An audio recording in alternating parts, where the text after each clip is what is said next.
Building a flexible GUI starts with creating a main window in the Qt Designer just by selecting main window and selecting create.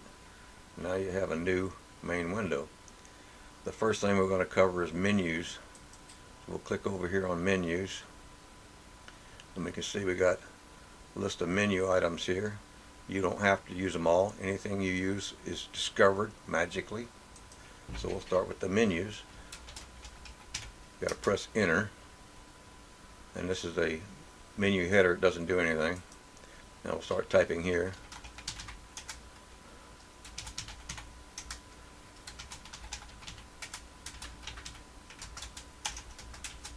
And make sure you spell exactly as you see in the screen. I'm going to add a separator.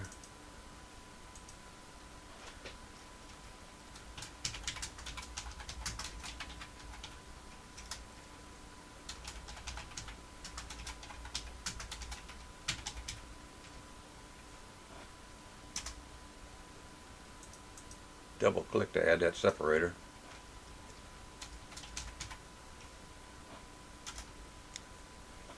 And click save.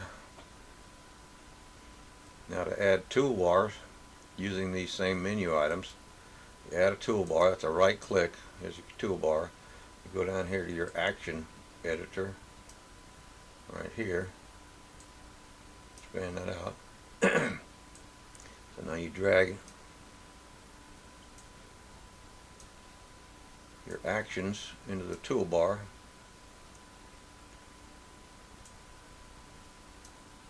and click save, and we're done.